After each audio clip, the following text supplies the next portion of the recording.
Joy News Prime is live on DSTV channel 421, GoTV channel 125, around the world on myjoyonline.com. Coming up, massive power cut expected across the nation in the coming days as many power plants shut down due to the closure of the West African gas pipeline from Takrady because of government's failure to honor its obligation to WAPCO. From yesterday through today, until government makes payment to WAPCO, it's going to be a very, very serious situation. Details as many Ghanaians express anger, frustration and disgust as some parts of the country were plunged into darkness on Tuesday evening. We'll have a 360 coverage of this developing story. Also, Parliament ad hoc committee to launch investigations into fake draft report on alleged plot to remove IGP Dr. George Akufo-Dampare as it reveals some people are scheming to forge its report. We should do that because this is like trying to force a false report on the committee. You have any suspicions as to who could be behind it? I'm professional enough to keep quiet at this point in time because it should be investigated. But COP Alex Mensah, the officer at the center of this controversy, says he suspects the fake draft report in circulation is a deliberate attempt to frustrate his political career. Suspicion is that somebody is behind it. Somebody who is trying to frustrate my efforts to become the member of parliament for Santiago. He is the person who is doing that. Labor unrest looms as leadership of UTAG and TUTAG stage a walkout of a meeting with Fair Wages and Salaries Commission, citing bad faith and lack of commitment by government to improve aspects of their conditions of service. We'll bring you more details as we explore the merit of the demands by labor.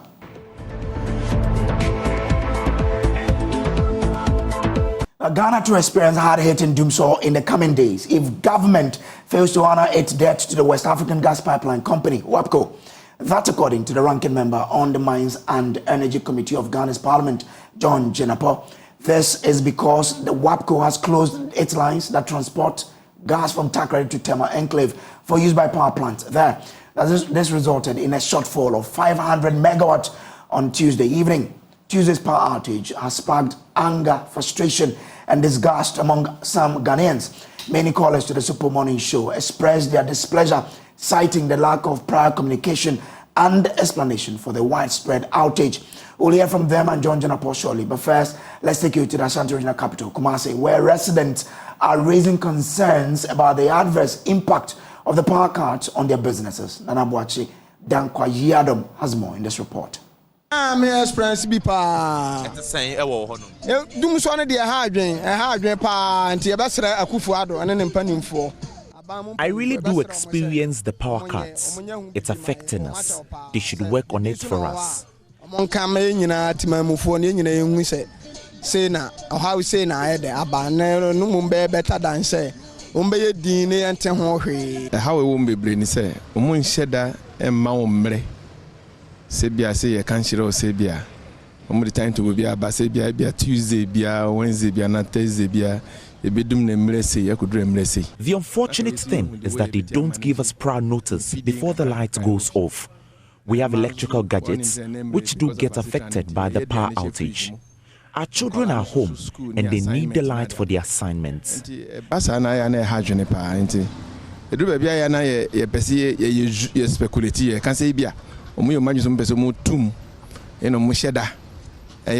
here and a bit too much to be aka say, oh, send us the light in our back crying to Omutum de Omudum no be 10 ho baby, no more soy.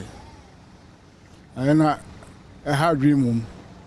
Well, let's say a Uruba idea. Can I know a call for? Want to me cry and shut them.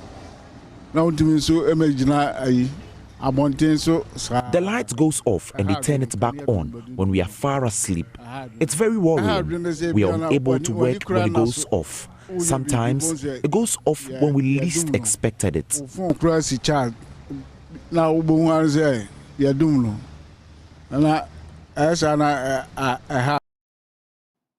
As some callers into the Super Morning Show today expressed anger and frustration about the situation. Take a listen. Look at how poor we are. As I speak, for the last 3 days. Why? Why? What? I mean, why? What did we do? Was it wrong for us giving you the power to govern over us? We are in 2024, right? Mm-hmm. And I'm just asking myself, so are we going to line up on the 7th of December to give power to people again, just to mess up our life for the next 4 years, or what? Because I just can't believe myself getting home with all the heat in the rooms. I mean, you can't turn on the AC, you can't do virtually anything. We cannot build as a government, and we still want to stay in power. Oh, Ghana, what have we done wrong? We can now listen to the ranking member on the Mines and Energy Committee, John Jinapo, who fears a load-shedding exercise is imminent. He spoke to my colleague, MFA Apau. I can confirm to you that indeed the West African gas pipeline has been shut. And it's been shut because of non-payment for gas supply to the pipeline. This has therefore resulted in about 115 standard cubic feet of gas stranded, and the Eastern Enclave, which is Tema, is not able to get gas. And so based on the 115 scarf, gas is stranded in the west. Sen Power has been shut down. Senate is down. Asogli has been limited to 165 megawatts instead of the 530. AXA, which is also available, is limited to 16 megawatts. And so clearly, yesterday night, there was a massive load shedding of about 500 megawatts. Today, off-peak, they are shedding about 300 megawatts. And this evening, they will be shedding another 500 megawatts. And so, before yesterday, there were challenges, but those challenges were not as massive and serious as yesterday. And so, from yesterday through today, until government makes payment to WAPO, it's going to be a very, very serious situation. And the load shedding is going to be widespread. Mr. Jinapo, how long has this shutdown been, you say? The main shutdown, which caused this massive load shedding, was yesterday. Okay. And so what people have been experiencing is just a minor one. The major one started yesterday. And what then will be the difficulty in making this payment if it's not obvious? It's money. It's money. You recall that this pipeline was shut down because of about $30 million. Government made payment of $6 million and agreed on a roadmap with the West African Gas Pipeline Company. Government has failed to make do its part of the bargain. WAPCO has sent several reminders to government, but government has failed to honor the debt payment obligation. And so yesterday they were compelled to curtail the supply of gas. And so this is avoidable. This is not an emergency situation. The Minister of Finance has been prompted. They are aware. And if they had paid the money, this unfortunate situation would have been curtailed. Do you understand why everyone then is quiet about this situation? At least it's only the minority we're hearing from.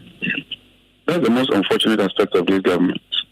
If you have a challenge and you are shedding load, inform the people so they can plan their lives. This denial and deliberate attempt to accept the reality is most unfortunate. And I think that governance should be elevated beyond such levels. Look, you are facing a major challenge. You are engaged in load shedding. It's creating doom. So inform the people. Well, let's share with you what our sources are telling us about the power situation. Now, James Kwesiaviji is with our energy desk and joins me via Zoom now. So, James, what more do we know? Okay, great. So we know that so far about 500 megawatts of power has been shed now. And just to understand that, we know the Ashanti region alone consumes about some 300 plus megawatts of power. If you go to the Volta region, they consume some 80 to 100 megawatts of power. In the central region, consume some 100 megawatts power at its peak. And so when you put all of this together, it sinks into the 500 megawatts power we are talking about. And so that's how huge it is. If that is cut off, it means taking off power from both the Ashanti region, the Volta region, as well as the central region, all of that put together. What we also know from our sources is that as at yesterday, the Volta River Authority was also expected to shed some 700 megawatts of power, but that needed to be mitigated, and so they put some plans in place yesterday. For instance, we export power to neighboring countries, and so the plan is that some power that is exported to the neighboring countries be cut down. If you look at Ivory Coast, it's expected that some 50 megawatt of power be cut from the export to Ivory Coast, and Togo and Benin, some 100 megawatt of power will be cut, that is being exported to them will be cut, and then Burkina Faso, some 50 megawatt of power. And so that's the plan put in place to mitigate VRA's 700 megawatts of power that was expected to be shed as at yesterday. Interesting. But we also do not know that this situation goes beyond just the WAPCO situation, right? Exactly, Brace. So when you go to Takrady, for instance, TAPCO, who produces some 330 megawatts of power, is currently shut down for maintenance purposes. We know this is a regular thing, or it's a normal incident. But the problem is that they are still waiting for this maintenance to commence because the spare parts that they will be using is not yet imported into the country. And so we would have to hold on until they complete that maintenance for us to get back the 330 megawatt power that it produces. If you go to TICO, one of their turbines, we are told, have been shut down. That also produces some 110 megawatts of power. And then Akosombo also has one of their turbines shut down that produces some 170 megawatts of power. And so all of those three put together, we do not have some 580 megawatt of power. That, again, for better understanding, will mean that you are taking power away from the following regions: the Ashanti region, the Western region, as well as the Greater Accra region. All of those three put together would are the powers that we are losing so far. So simply what it means is that we are shedding off some 500 megawatts of power, and then these three power plants, with the challenges they are facing now, we are also losing some 580 megawatts of power. And so that's what we are learning from our sources in the energy sector as regards the challenges we are facing with power generation, Brace. All right, grateful to you there. Let's bring in an energy analyst, Kojo Nsafo-Poku, into this discussion. Grateful for joining us here. Now, can we ask the question whether we are in doomsday yet, and what could explain possibly why ECG has not put out a timetable yet?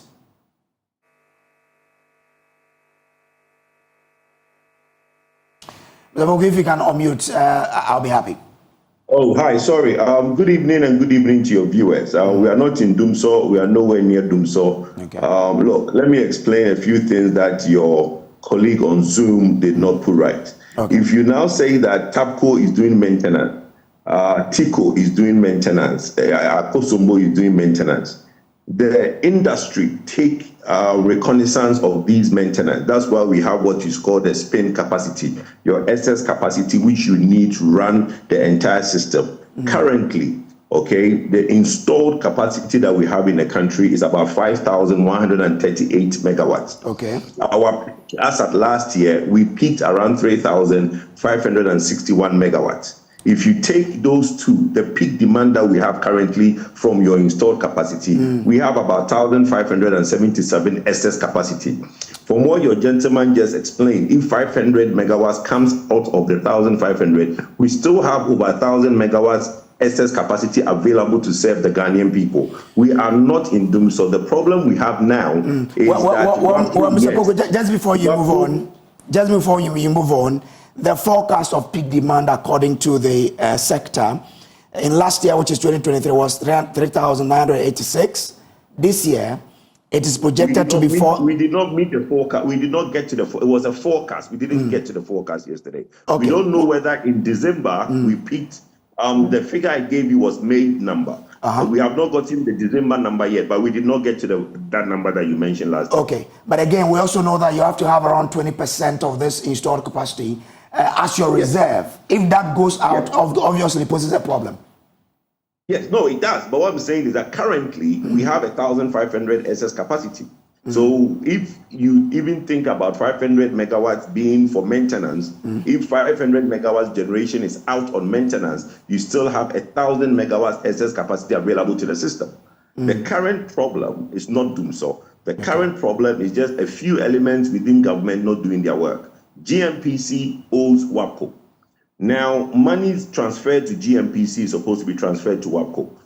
There has been some agreement on payment that was to be done. You remember the last, I think somewhere October, there was a similar incident and there was an agreed timeline. Now, that timeline was that the current payment, how much you owe and how much you are using, should be paid concurrently. So you don't just pay what you owe me, and you don't pay what you are using. What you owe and what you are using should be paid. We know that as at a week ago, 40 million Ghana cedis, equivalent to about $3.25 million, was sent to WAPCO. But that only pays part of their bill, okay? What WAPCO has been trying to ascertain from GMPC is what is the roadmap to pay the legacy debt. And that communication is what has broken down. Unfortunately, in Ghana, the only thing people understand is when you take hard decisions which inconvenience Ghanaians. Unfortunately, WAPCO had to take that decision to shut the pipeline again. But going forward, the good government of this country will not sit back and let that thing happen. Okay. The managing directors and the CEOs that are culpable will remove them from office, and the needed processes will be put in place to make sure that Ghanaians don't go through these things. Okay, all right. I'm grateful to you, Mr. Poku, for joining us here. Let's move on to other stories. Now, irregularities on the public payroll is said to be costing the state some 8 million Ghana cedis. That's according to the 2021 Auditor General's report. Through its latest mechanization, public sector workers would only draw their salaries after linking their biometric Ghana national identification cards with their staff identification numbers. There's more in this report. The Controller and Accountant General's Department for years has grappled with the challenge of payroll irregularities, especially the ghost worker crisis. However, that situation may soon fade away. Vice President Dr. Mahmoud Bawumia is today paying an official visit as the department outdoors a whole new mechanization by linking the biometric Ghana national identification cards to staff identification numbers. The benefits, according to the payroll officials, are immense, with an added value of safeguarding the public purse. Availability of online reports. Certainly that gives us an advantage to be able to do all the necessary analysis we want to do. This also improves the data accuracy for decision making. We are looking to save some costs on the payroll in terms and in line with headcount activities that happen on the annual basis. Vice President Dr. Mahmoud Bawumia, while outdooring the system, noted that the move forms part of government's digitalization agenda and the commitment to fighting corruption. Because the Ghana card, as I said, is linked to your tax identification, linked to your SNIT, links to your NHIS, linked to your bank account, linked to your SIM card, linked to your DVLA, and so on. You will have to be a real ghost to be able to hide under this new system. You really have to be extraordinary real ghost. And this is really one of the ways we are using digitalization to fight corruption. But this system will expose discrepancies very quickly because we have built an ecosystem with all these different parts. And so it is difficult to hide under this system. Now, payroll irregularities are said to be costing the state some 8 million Ghana cedis. In view of this, the Controller and Accountant General's Department says it is taking a number of initiatives, including merging the NIA database to its payroll system that will eliminate human intervention, which has accounted largely for this crisis. You see, what it means is that if you don't have the card number, there's no way you could process any new entrant on the system. And therefore, it will be in the interest of the new entrant to have NI card number, i.e., getting him or herself registered at the National Identification Authority and obtaining the card number so that we can process fully the employee on the system. We are just processing payroll, okay? That is our responsibility. Where do we get the data from? The data comes from the entity level, the MDAs, MMDAs, and various institutions. And therefore, they have the responsibility to own the HR aspect of the payroll. And then we process the result of the HR data. So the first point of call, in case you have a challenge on the system, is to go to your MDA before you come to controller.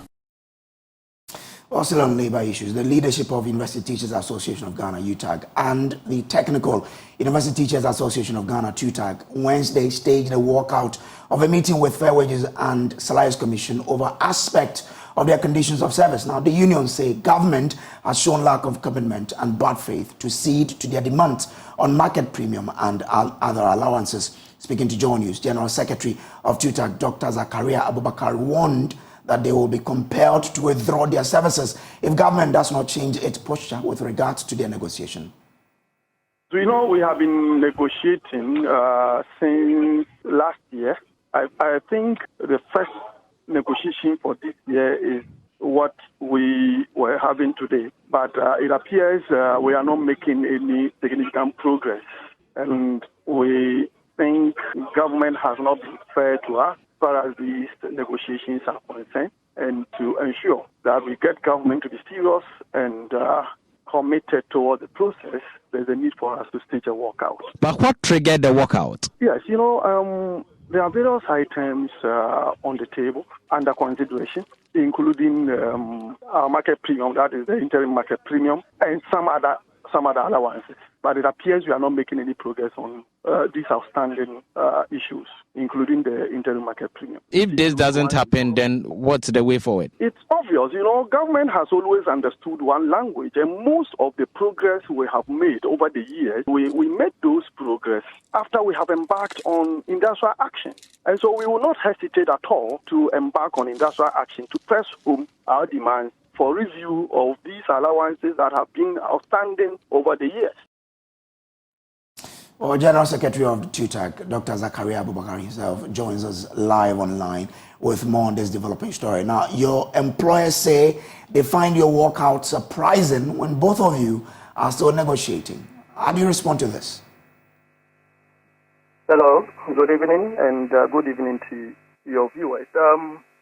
We are also surprised they find our walkout surprising because the process has derailed over the months. I can assure you that negotiations started even before the second half of last year, and up to date we have not made any significant progress. And so for government to say that they are surprised about our walkout, we are also quite surprised about the fear or position. Okay. Now, we've been hearing about demands. What are the exact demands of UTAG and TUTAG?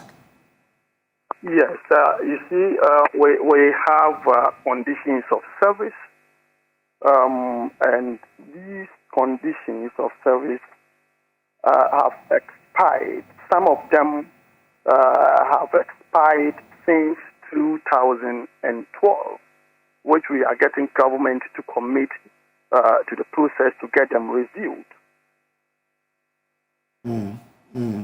So you want a review of those ones? Yes, we want a review of all expired allowances, including the market premium. But do you agree that you can't negotiate on government white paper which captures your interim market premium? Yes, and that is why we are quite surprised. The CEO of the Fair Wages and Salaries Commission representing government keeps quoting from a certain government-wide paper indicating to us that the market premium is not subject to negotiation. And so if it is not subject to negotiation, then what is our relevance at the negotiations? I hope you get the position of the unions. The unions are here to negotiate. Now you tell us that an item bill for negotiation is not subject to negotiation. So what exactly shall we be doing at the negotiating table if we cannot negotiate on that item? Okay. Now, let me bring in the Chief Executive Officer of the Fair Wages and Salaries Commission, Ben Arthur. Why are you not showing the commitment labor unions want to see? Thank you for the opportunity, and good evening to my colleagues, and good evening to your viewers and listeners as well. I think your question is prejudiced. Government has shown enormous commitment to this negotiation.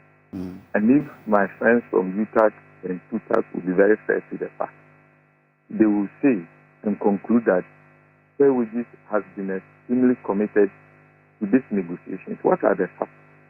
We began this negotiation in good faith and continue, but at almost every meeting, it appears that the threat of strike is what our colleagues tend to rely on. But at least they show some good faith. We've come a long way. So last year, somewhere in November, we made a very substantial agreement that we wanted them to sign.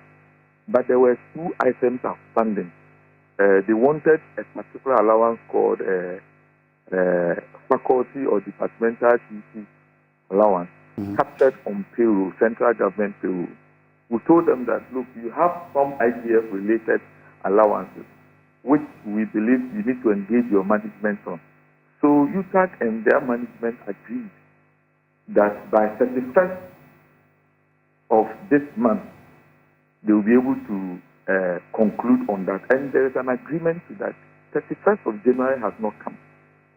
Not only that, when we were about concluding the negotiation, just last year in December, they threw in the issue of market premium, which initially had not been part of the proposal tabled before us. Okay. They also threw in the fact that government should give them tax waiver for vehicles that they want to import for personal and official use.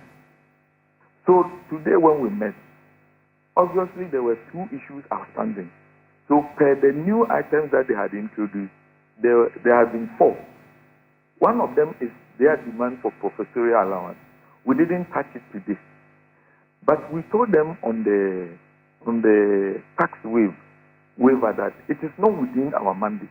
Okay. And everybody knows in this country that does not rest with executive to give tax waive. The mandate rests with Parliament. Okay. So you can only route your request through the executive, which is the Ministry of Finance. So the rep of the Ministry of Finance actually gave. I'm not supposed to give all these details on air, but at least in order not to say that government has done nothing, that's why I'm bringing you this fact. So we all understood that, look, these are not issues for negotiation. These are not conditions of service matter. If you're going to import a vehicle, you want a waiver on it. It is not a condition of service. Okay. It's not one of the entitlements. It is only under the mandate of Parliament that can grant such waiver. So we dispense of that issue. But they insisted that that issue must be on the table, and it has to be part of their conditions of service. But you listening to me know that Fair Wages and even the executive cannot, even in cabinet, grant such waiver when Parliament has not approved of it. Then the second issue has to do with I'm coming. Let me develop my point. Then the second issue has to do with the issue of market premium. But we told them that, look, we do not have the mandate to negotiate on market premium simply because there's a government price paper. And last 2 years, when UTAC went on strike on this matter, we all met, and on the 3rd of March 2022, agreed that because these issues are not open for negotiation, we are agreeing to give them OTSA, which is called Online Teaching Support Allowance, which we did in good faith, which we continue to honor. Okay, So we tell all them right. that, in the light of our previous agreement, we could consider that option and engage further on that. Then they asked us to. So, sir, can you try and make your point in the next 30 seconds for me? So they simply asked us to allow them to have some caucus. And then when we went back into the room, they told us that they are not going to sit down to agree. Meanwhile, the matter is before NLC. And NLC has given us 7th of February to report back to them. All right. Now, let's pick the thought of labor expert Austin Game on this issue. Grateful to you, Doc, for joining us. Now, it seems the positions are currently entrenched on aspects of conditions of service of these unions. How do the unions on one side and government, make a headway in this given situation? Thank you. I appreciate the difficulties they are in, and I wish them well. There are clear-cut procedures to be followed in even difficult, muddy water negotiation like this type. The law is very clear, and our law is so clear, so much so that it is practical to be used. Now, if you go to section 1012, it says it imposes on the parties to have ground rules that will govern the procedure of the negotiation. So if they will go by the procedure of the negotiation, the agenda is to be agreed by both parties, not imposed. The procedure and the use of language will have to be agreed by both parties, not to be imposed. The processes are to be agreed by both parties, not to be imposed. So where is QTAG and UTAG coming from? Where is the employer's representative coming from? Let's leave out government. That brings about partisan politics. Let us see government as merely an employer under this circumstance, because we don't know government. So that is the situation. And so I want to plead with them. What they should do is to go by the ground rules or the cardinal rules. And if they don't have it properly done, it's up to both parties to do it and do it in a manner in conformity with the law. Now, if I heard my friend Mr. Atta very well, he was talking about these negotiations are being labeled with threats. The same thing would be captured in the rules under section 1, 2, 7, 3, and 4. Both parties, both the employer and workers, cannot even threaten one another during the negotiation, let alone wanting to declare strike. To be honest with you, we are not even operationalizing the labor law yet. I heard some people talking about amending it. You are not even implementing what is written here yet. Yet you're talking about amendment. I don't understand them. So they should go back, have a good conversation, not debate, not argument, and seeking to score points. Both parties should go to the table and negotiate. We don't negotiate on other terms other than what the law provided for. And therefore, they should think through it. If there are difficulties, what to do. Grateful to you. Austin Game is a labor expert. This is still Joy News Prime. We'll take a quick break. We'll be back with more. Do stay.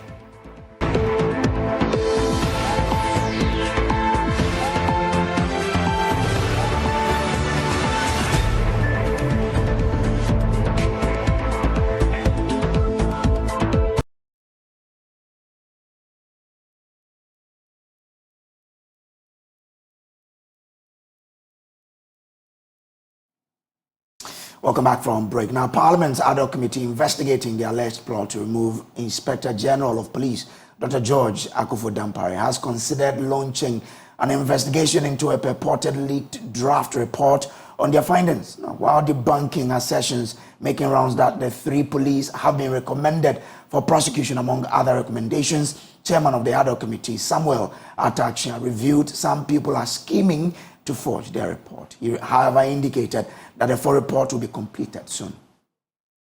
To you that some people have been trained to put together a report for the consideration of the committee. Those people are the clerks. So if somebody should improvise anything and put it in the public domain, that is his problem.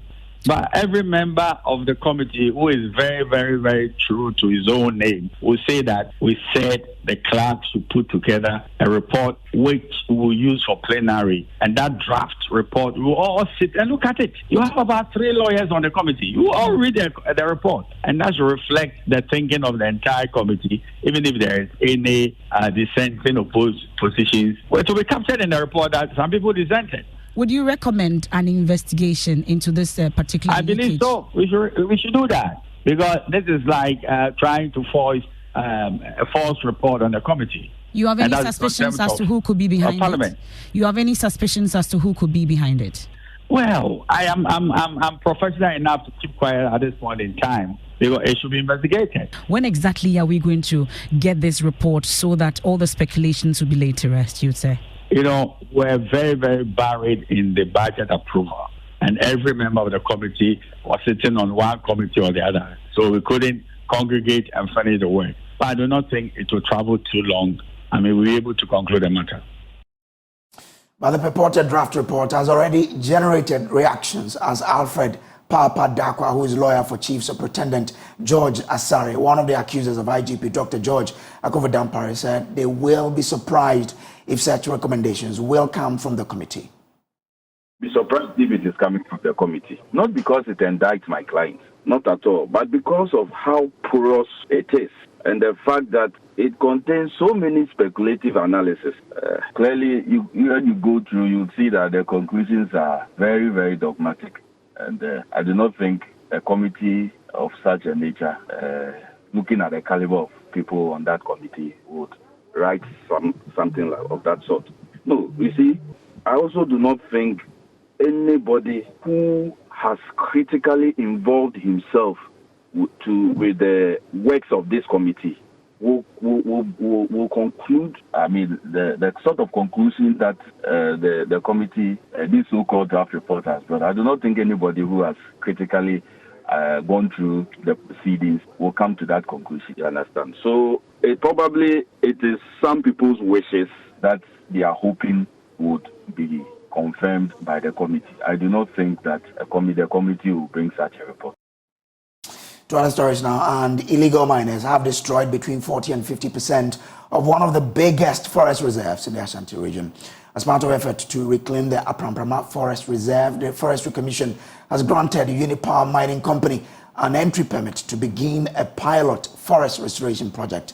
Through its reclamation consultant, Better Land Company Limited, 10 hectares of the degraded forest is being restored. Lab FM's Erastus Asaridonko monitored progress of work and as for this report.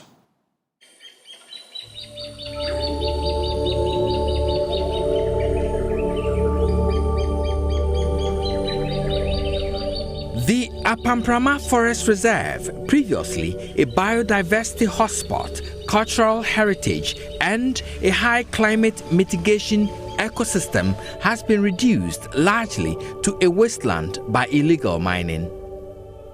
Thousands of hectares of the forest, about 40 to 50% of this valuable resource, is gone. The Apamprama Forest Reserve has been under siege by illegal miners. So for some years now, I can say almost about 40 to 50% of the forest area is gone. This has brought negative climate-induced hardship on farmers and residents of communities around the reserve. It is the forest that gives farmers in this area rain to farm. But now, if God doesn't intervene, we will not have the rains to grow our crops. According to experts, the soil is contaminated with heavy metals, mainly arsenic. A typical area that we shouldn't have seen traces of heavy metal, and to be specific, arsenic. Arsenic is a naturally occurring element. However, with little disturbance that we do to the soil or the land, it can come by itself. Experts say it will take over a century to return the Apamprama Forest Reserve to its ecological function. But a reclamation expert is leading a number of young people employed from one of the affected towns, Odahu, to restore compartments 2, 3, 18, and 19. Unipower Mining Company has an entry permit from the Forestry Commission for the pilot project.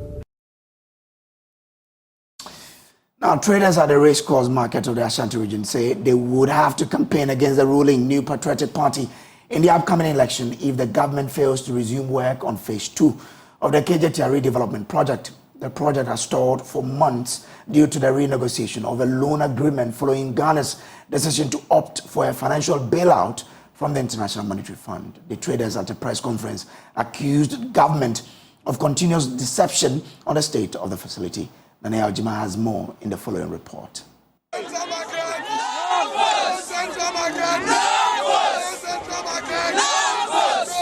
The combined Kumasi Central Market Traders Union, comprising traders from the various groups, is lamenting challenges hindering trading activities at their present location, the racecourse market. The racecourse space was a temporary location for the traders as the government worked on phase 2 of the KJTR redevelopment project. According to the traders, the situation at the market has slowed their businesses. The muddy situation in which these women live. It was only last night that it rained. Prior to last night, you would have come to see the whole place filled with dust. And imagine what the dust does to the things the commodities that we have to sell here. It's a whole lot. We won't want to go over this whole thing again.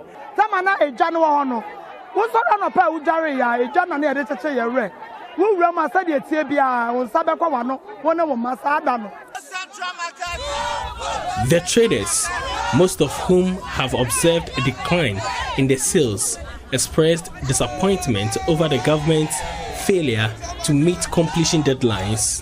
Emilia Kofi Asari is secretary of the combined Kumasi Central Market Traders Union. We are demanding that it is done for us. It is our right and we demand for it. Now, what we have come to know is that the MPP government is taking us for a joke. I think the MPP government keeps lying to us, and we are not taking this anymore. That is our message to the sitting government right now. Before they relocated us, they gave us a time on which they are going to complete the project. The time has passed. When we saw the stalling of the project last year, that is January last year, we spoke about it and we were lied to. They told us initially that they were doing metal works. With time, we have all come to know how the lies have been exposed. Oh, this is still Joe News Prime. We'll take a quick break. We'll bring you showbiz. Stay.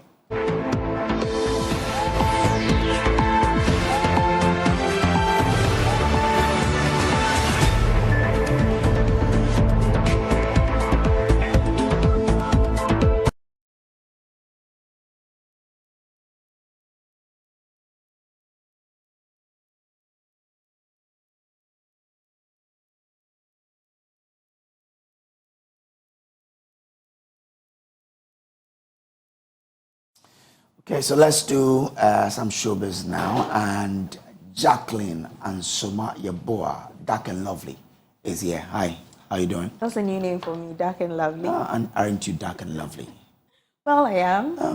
So yeah. You're also dark and handsome. All right, so we start. But first of all, have you ever cruised in a boat with the feel of theater vibes? Theater vibes? No, I was going to say when I went to. Oh Jesus, I'm not getting. But you've definitely cruised on a. Okay, not in a boat. Yeah. But you know, in a small. It's not like a boat. It's still the same thing. All right, now Lateef Abubakar and his Globe production team, as part of their annual getaway treat for theater lovers, which happens on the first weekend of the year, thrilled patrons with a play titled 5 Hours with Mario, which is a monologue played by Nashako on the MV Dodi Princess II on the Volta Lake. My colleague IB was there and has more in this report. Okay. What are the expectations? What are you expecting to get when you get on board? To have fun. To have fun. And yourself? Same as well. First time on a cruise? Yes. Yeah. Okay, and it's going to be a theater on a cruise. What are your expectations? Oh, I'm expecting a good show. That's what I'm expecting. And good food too. The food is actually definitely going to be good. How about you? What are your expectations? Well, I had the opportunity of attending one of drama shows at, what's the name? The Gods Not to Be Blamed. And I really enjoyed it. So I'm expecting a more fabulous show here. Okay. Yeah. A more fabulous show. How about you? Good music. Okay. So the food has to be good. A more fabulous show. Good music. I like the track. Latif is a very good friend. He supported me several times, so I have to be here to experience this. What are your expectations for, getting onto this ferry? This is my first time. First time getting on the ferry? Me Kamitro. Watch you. On your macho. On say I debut or I was saying on your strategic. You have to be very strategic. This one I'm scared, but I'm doing shaggy reason. I wore my nice kente. I wore my henema. I took Toto straight to Nyankala for the award-winning ceremony. I was so happy for my husband. And then they called you. Up next, overall best teacher, Nyankala District English, Skaska A Primary A School. Give it up for Mr. Mario. That's my husband. And you walked up so proud, and they gave you your award, standing fan. All the fun? It was amazing. More than fabulous. So I said it was good. I was expecting something fabulous, and it was more than fabulous. Okay. And the food? Amazing. Yeah, did I. I'm waiting for the party. You're going for the party? Yeah, I'm waiting for the party. It looks like you had a good time. A great time. Exceeding my expectations. It exceeded your expectations. Yeah. Okay. It was very exciting. Well, coming here, did you expect this? Well, I didn't expect it, but it was really nice. And that's because the performance was over the moon. Over the good. Oh, fantastic, wonderful. I was wondering how it would go about Charlie. Now Shoko did flawless. Is this something you want to come back to again? Oh, yeah, definitely. Most definitely. Okay. I wouldn't mind at all. You wouldn't mind at all? Well, I think I need to experience that next week. I'll give you one, don't worry. All right, now after 10 grueling days whipping up delicious meals for patrons, Chef Abdulrazak Falatu has potentially cooked her way into the Guinness World Record books for the longest culinary marathon. With a staggering 227 hours under her belt, she has comfortably surpassed the current record held by Irish chef Alan Fisher, who cooked for 119 hours and 57 minutes. Though official confirmation from Guinness World Records is still pending. Last January, Chef Fila began a journey to be the individual to be cooking for the longest hours. It's a quest she insisted as being a national assignment. Believe me, even with the 120 hours I gave to Guinness World Records, it was a surprise I wanted to give to Ghanaians to actually do much more than the 120 hours, so that anyone wanting to embark on the cooking marathon in the Guinness World Records is going to find it very difficult. This is a national assignment. Many people who did not know her hesitated, but as the hours wore on her composure, her appearance, her demeanor proved that she can do it. People are excited. We are talking about the unity that is brought in the region. So people have nothing to talk about now except Fila's Kukato. At every milestone, she cried. Sometimes she danced, denying her sleep for 10 days, taking very little breaks and serving many little mouths that were excited to eat.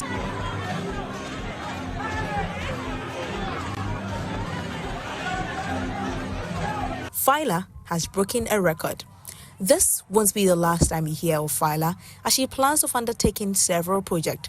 Solid team that will ensure that the success that we chalk today will be able to have positive impact on the Ghanaian society. So there are a lot of projects that she will be doing, she will be embarking on across the country to ensure that at least she touch lives with the support that Ghanaians have been able to give us. So rest assured, a lot of things will come from her camp, and these things that are coming from the camp are well thought through with specialists, expertise on board to ensure that they are brought to a successful end. Fila dripped in national colors.